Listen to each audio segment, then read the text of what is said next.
dream is to be international star and to be able to sing all my life.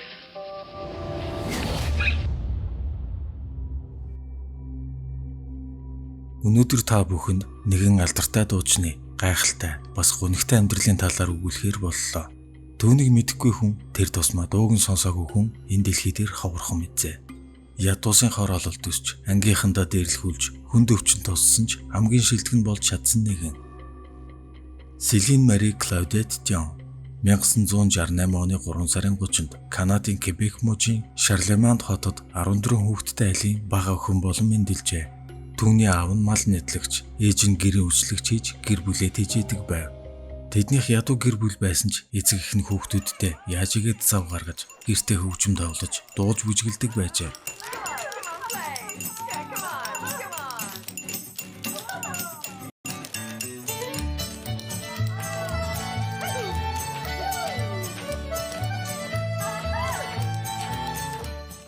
Түүнийг нялх байхад нь өөрийн гэсэн ор байгаагүй учраас шургуулганд унтуулдаг байсан гэдэг. Селинийг төрснээ дараа түүний эцэг эх нь ажилласаа гарч жижиг уушин газар ажиллуулж эхлэв. Тэнд том эгчин дуулж, бусд нь хөгжим тоглож мөнгө олдог байлаа. Гэтэл нэг удаа Селин эгчийнхээ микрофоныг аваад дуулж эхэлсэн байна. Тэр мөчид аав ээж нь түүнийг дуулах авьяастайг олж харснаас хойш Селин гоцлон дуулдаг болов. Энэ үед Селин дөнгөж 12 настай байлаа. Гэтэл нэг өдөр уушин газар нь галд автаж юучгүй шатав. Гэр бүлийн орлогын ганц их үүсвэр нь үгүй болсны дараа бүрэл хэцүү нөхцөл байдалтай болсон.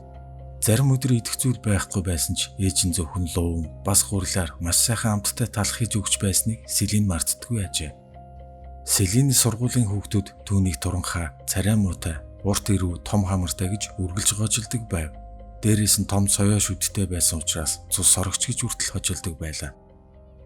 Сургуулийн дээрлэлтээс залхсан Селиний хувьд зөвхөн дуудуулж аз жаргалтай болдог байжээ. Түүний өвөрмөц хэрнээ хүчтэй хоолойтойг ээж ах хоёр нь анзаарч улмаар нэг дуу бичүүлв. Ингээд энэ дууга Рене Анжелил гэдэг хөгжмийн продюсерт явуулсны дараа Селинийг шалгаж үзүүлэхээр арай хийж зөвшөөрүүлв. Хэдийгээр продюсер ихэндээ тэмч дуртай биш байсан ч Селиний дуулахыг сонссны дараа жинхэнэ гоц авьяасныг олсон гэдэгтээ огтхон ч эргэлдсэнгүй. Тэр цагаас хойш түүний менежерээр ажиллаж эхэлжээ. Удалгүй Селин ч өөрийн карьераа хөөхөр эргэлт буцалтгүй шийдсэн учраас сургуулаа хийсэн байна. Гэвч олон газар хандсан боловч 1981 он хүртэл түүний дууг бичих нэгч студ олдсонгүй. Учир нь тухайн үед олон танигдаагүй шинэ уран бүтээлчдийг дэмждэггүй үе байжээ. Би даасан цомог гаргахад хангалттай мөнгө байгаагүй учраас продюсер Рене өөрийн байрыг барьцаанд тавьж мөнгө зээлж авчээ.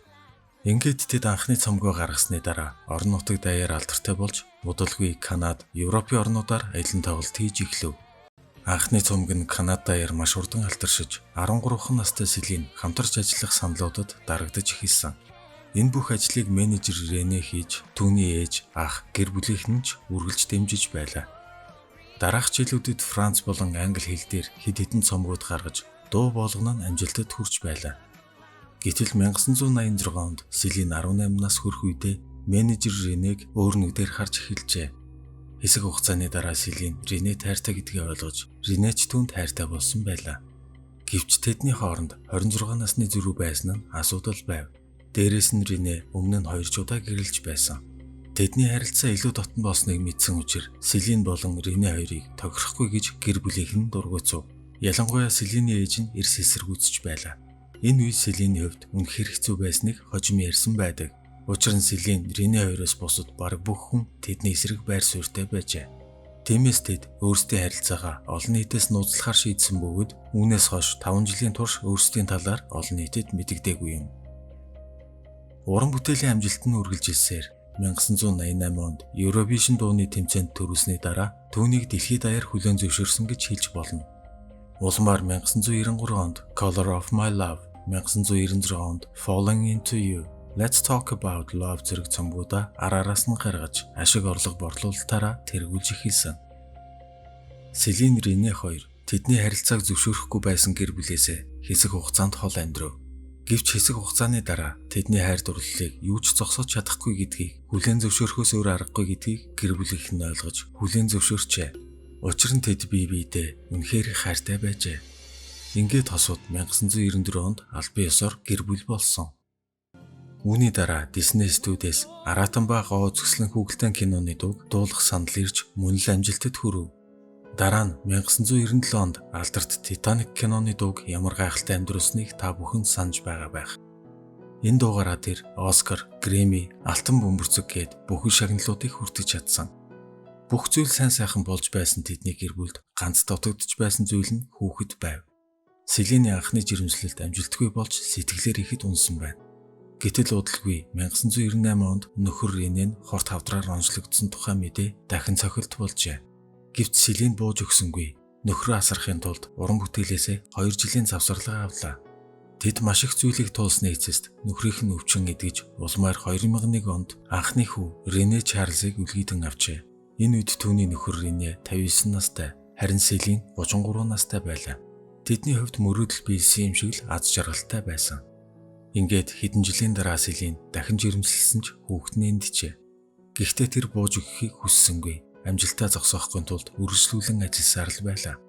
Хэдийгээр хосууд олон насны зөрүүтэйч үлгэр жишээ хосууд гэж хүмүүс шагшин магтдаг байлаа. 2007 бүх зүйл сайн сайхан боллоо гэж бодож байтал ахин гайдаарав. Нэгэн өглөө Селиний хоолой өмнөх шигээ дуурч чадахгүй байгаагаа мэдэв.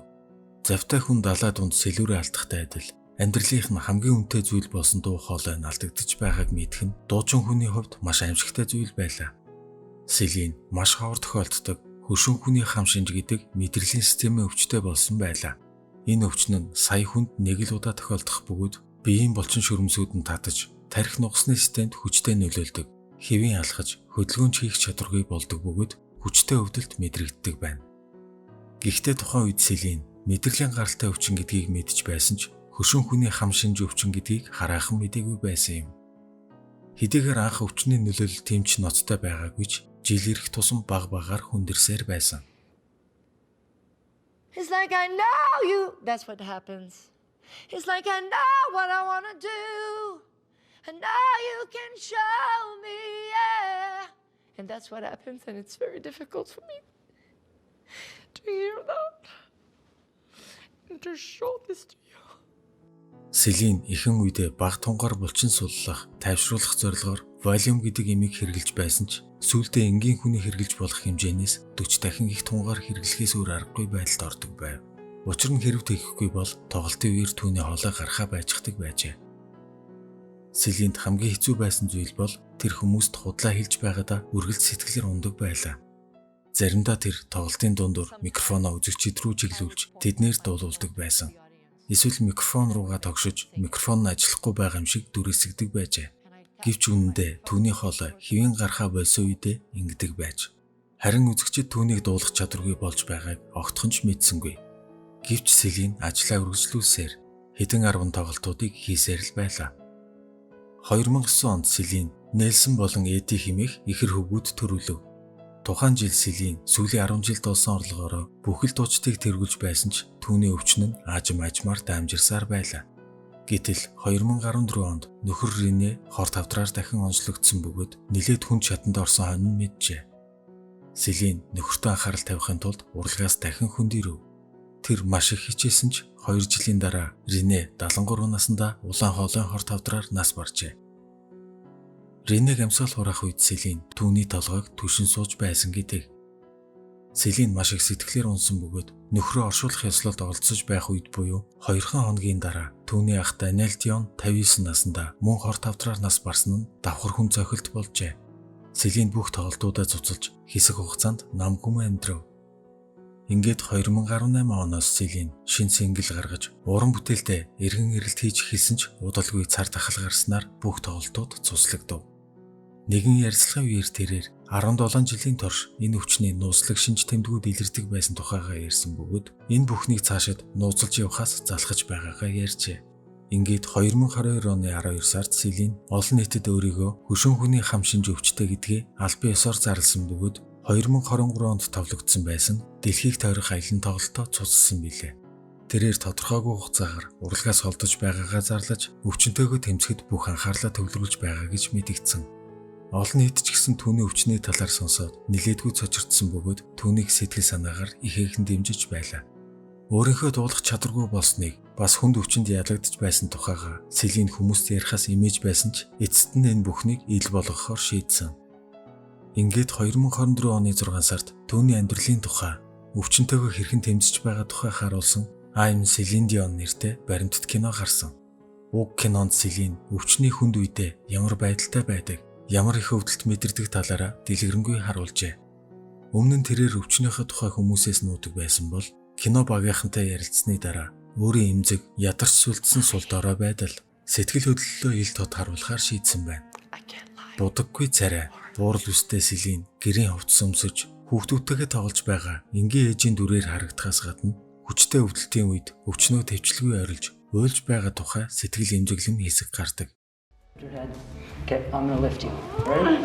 1, 2, 3.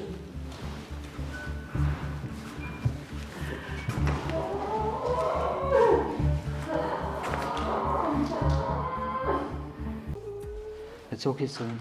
Everything's okay. Celine, you've got all your team here. We're all with you. Everything's gonna be okay.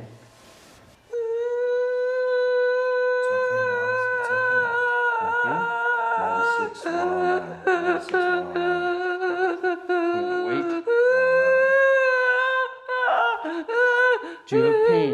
Squeeze my hand if you have pain. Squeeze my hand if you have pain. Okay. Okay. So there. Бидний мэдэх ганган кенцер төрхтэй хүчрхэг хоолойтой дуучин маань энгийн л нэг эмэгтэй хүний төр төрхөө харуулжээ. Тэр өдөр бүрийг эмчийн хяналтанд ор, эм ууж, физик эмчилгээ хийлгэж өнгөрөөдөг. Түүний хоолой гарахаа болсон шалтгаан нь уушгины арын хэсгийнх нь зарим булчингууд чангарч татснаас болж хэвийн дуулж чадхаа болсон байдаг. Өдийг хүртэл 27 цомог гаргаж дэлхийд даяар хэдэн зуун сая хувь цомог борлуулж чадсан ч сүүлд гаргасан Love Again хэмээх дууг маш их хичээсний эцэст дуусгаж чаджээ.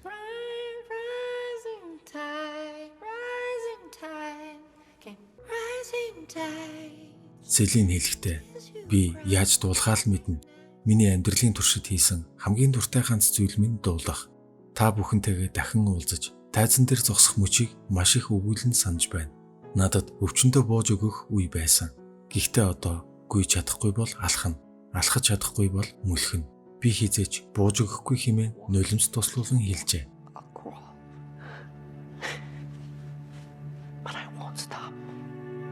Селиний тухай кино дэлгэцэнд гарсны дараа түүний хувийн эмч хэлэхдээ кино гарсны дараа Селиний бие мэдгэдэггүйд сайжирсан. Өвчнөтэйгөө тэмцэх эрч хүчээр дүүрэн байгаа нь харагддаг болсон. Магадгүй өөрийн дотор хадгалж байсан нууцудаа дэлгэснээр илүү хөнгөрсөн байх гэж ярьжээ. Үнэхээр ч тийм байсан бололтой. Ганцхан сарын дараа 2024 оны Парисын Олимпийн нээлтэн дээр түүний дуулсан дуу нь олон хүний сэтгэлийг хөдөлгөж чадсан билээ. Энэ бол түүний 4 жилийн дараа олон нийтийн өмнө дуулсан дуу байлаа.